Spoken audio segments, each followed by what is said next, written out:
하나님 나라의 백성인 하백 여러분, 하백의 성경 아카데미에 오신 것을 환영합니다.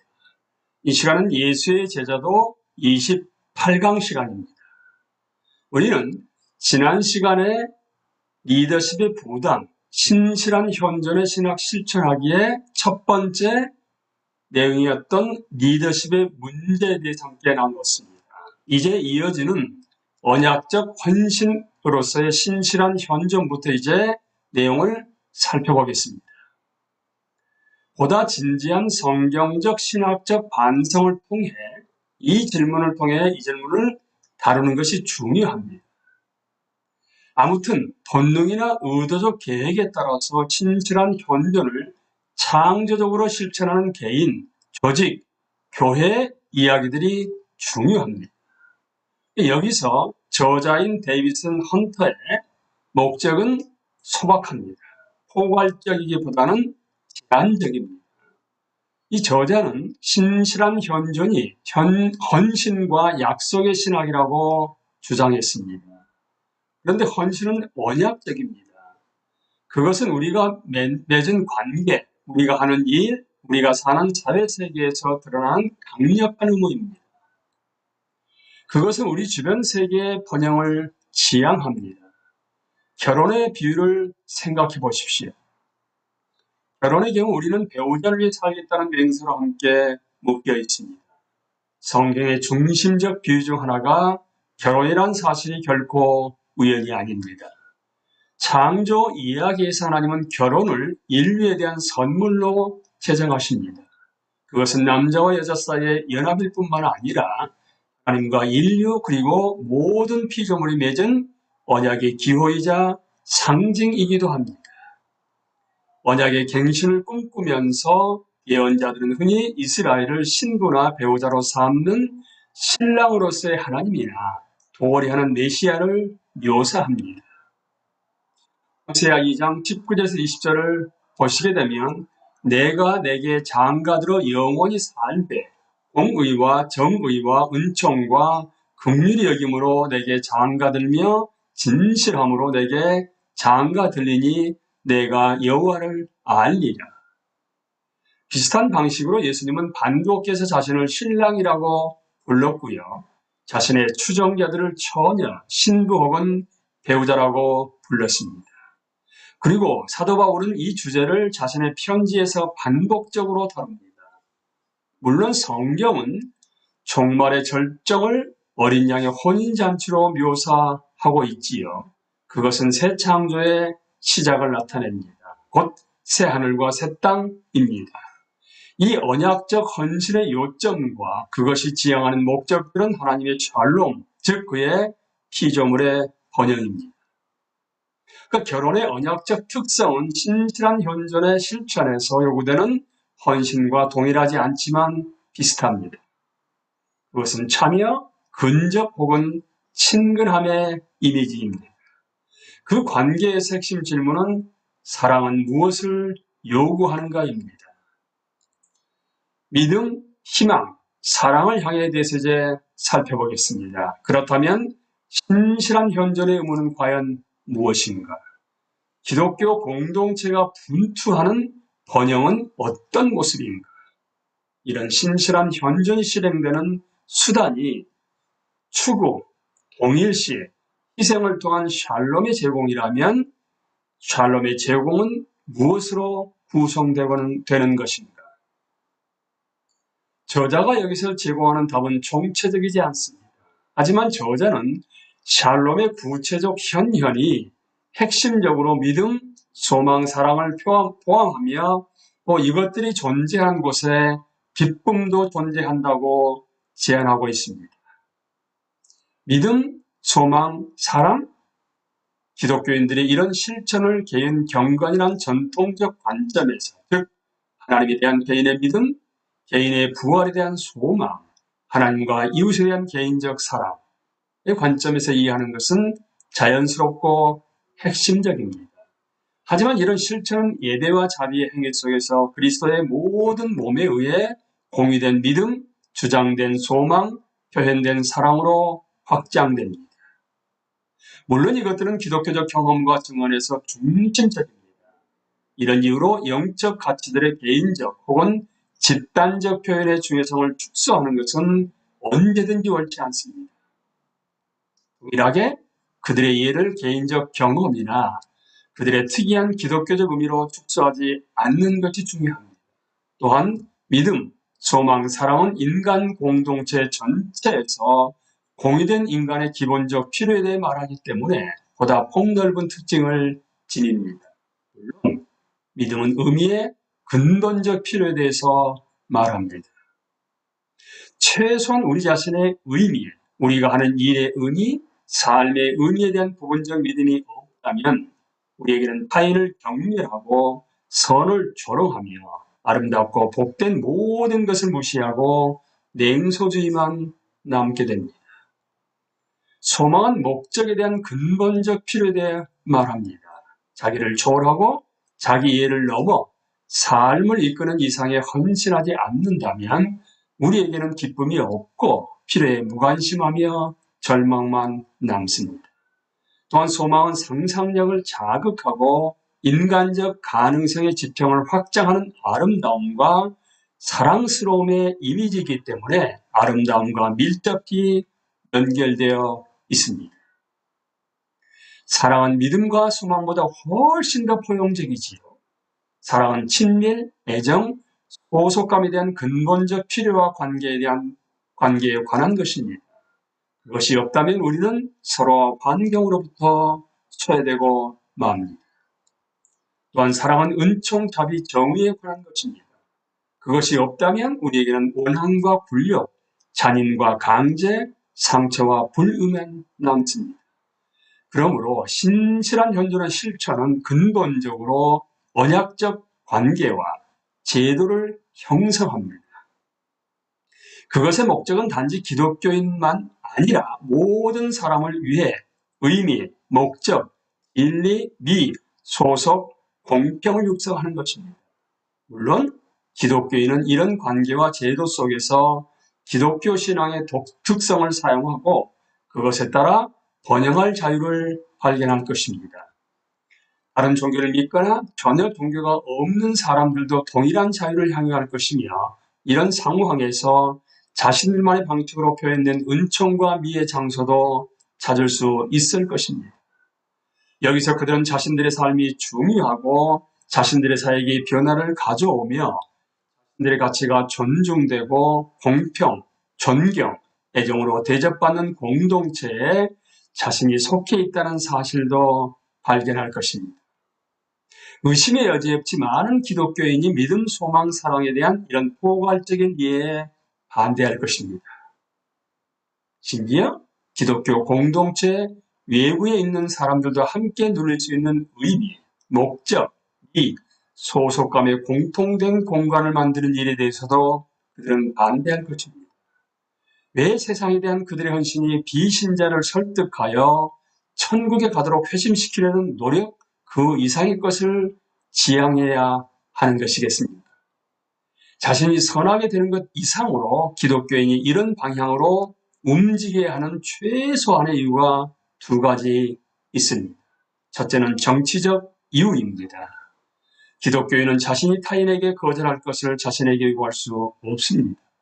자신의 권리는 타인의 권리이기도 하며 또 모든 일을 할 책임입니다. 모든 일을 위한 책임입니다. 기독교인을 위한 권리는 유대인을 위한 권리이며 인본주의자를 위한 권리는 무슬림과 불교도를 위한 권리이기도 합니다. 둘째는 문화적 이유입니다.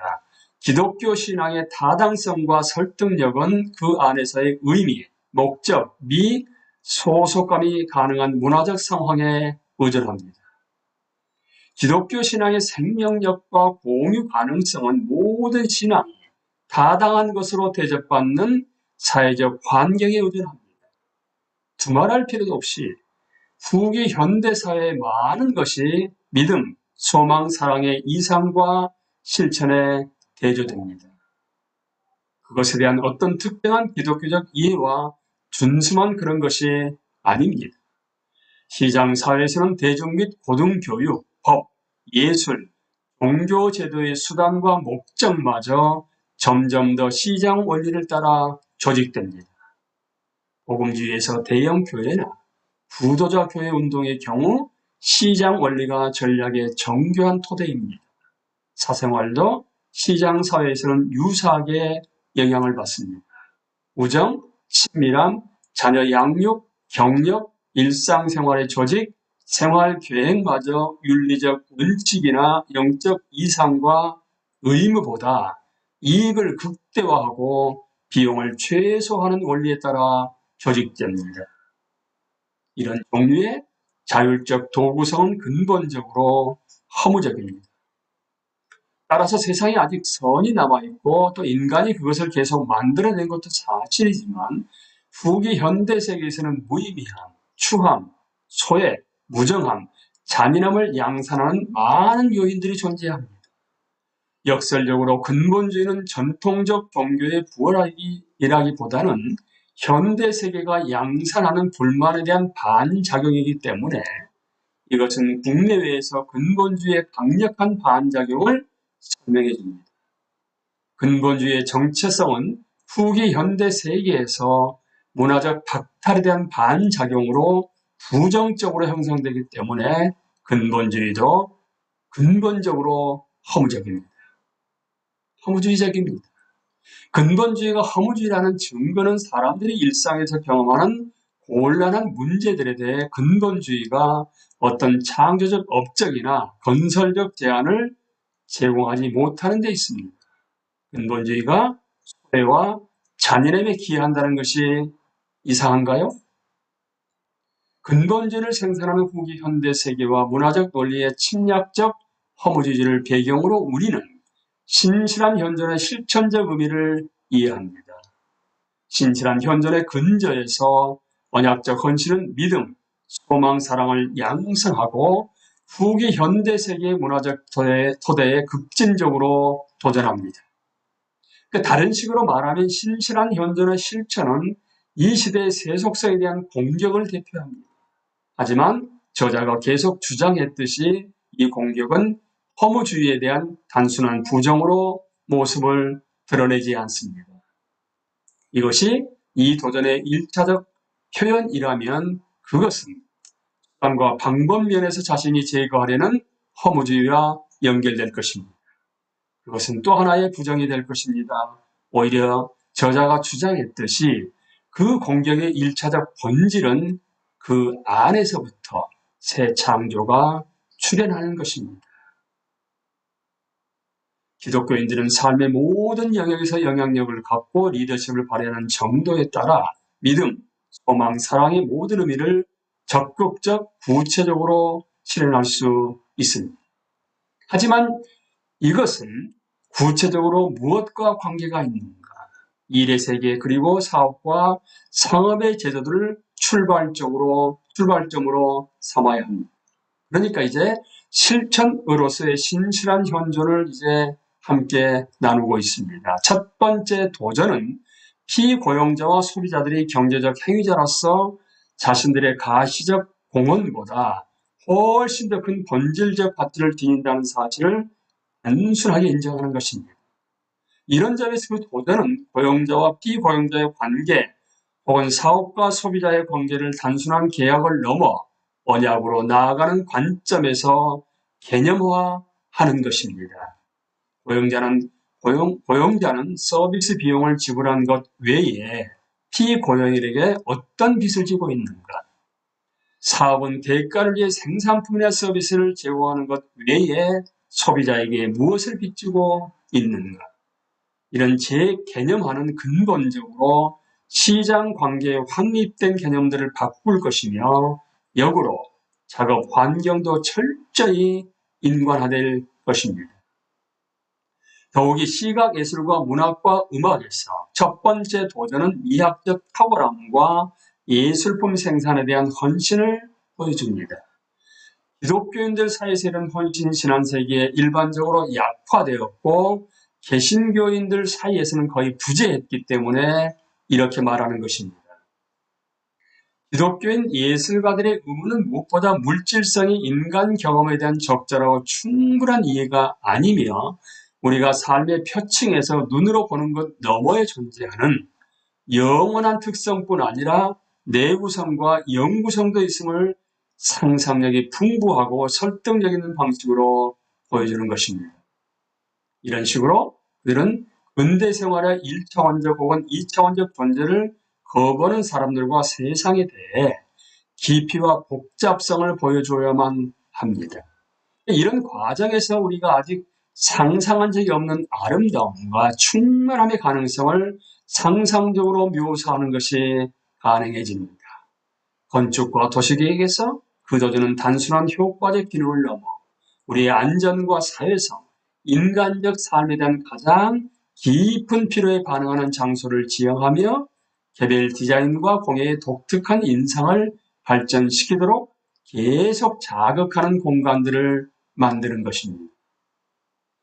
뉴스미디어 학계에서 그 도전은 지식을 권력의 도구로 만드는 당파 정치와 지식의 가치가 시장 가치로 측정되는 상업적 이익의 거대한 압력에서 보호되는 지식과 이해를 추구하기에 자원과 공간을 창조함으로써 시작됩니다.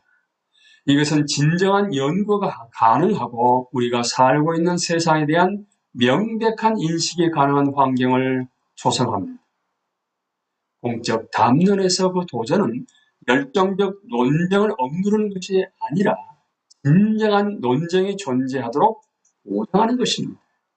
기독교인들에게 최초의 의무는 반대자들에게 진지하게 귀를 기울이는 것이고 만약 그들이 기꺼이 그렇게 하고 싶지 않다면 기독교인들은 침묵해야 합니다.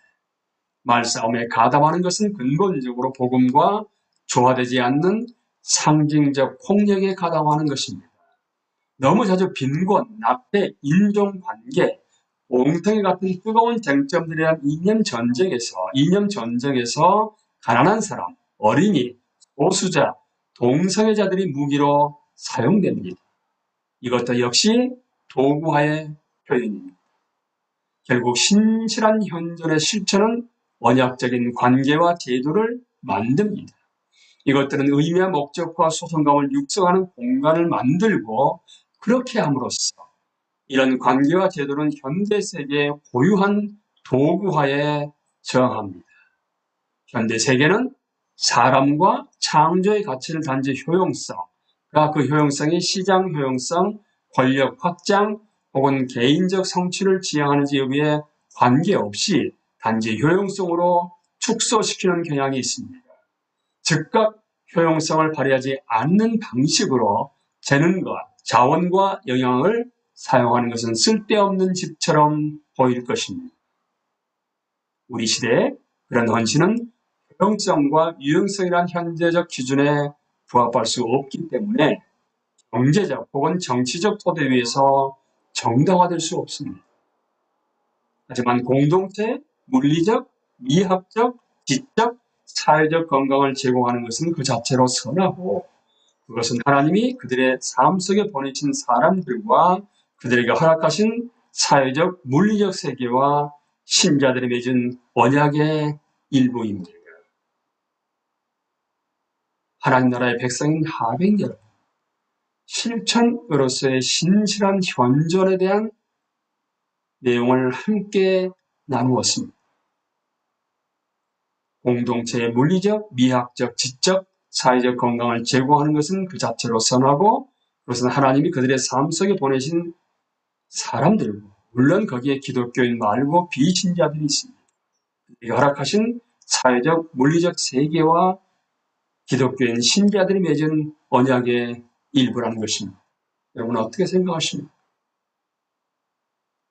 우리가 예수 그리스도의 제자로서 하나님의 세상이기 때문에 세상 속에 들어가는 것을 긍정하지만 거기서 우리는 비그리스도인과 대립되는 존재로 살아가는 것은 다른 게 아니고 예수 그리스도의 제자요 그리스도인의 정체성을 가지고 하나님을 위해서 하나님 나라의 백성답게 살아가는 것 아니겠습니까? 바로 그것이 우리가 삶의 현장에서의 실천으로서의 신실한 현존이 아니겠습니까? 바로 우리 삶의 현장에서 신실한 현존으로 살아갈 수 있는 여러분과 제가 될 수 있게 되기를 예수님의 이름으로 기도합니다. 감사합니다.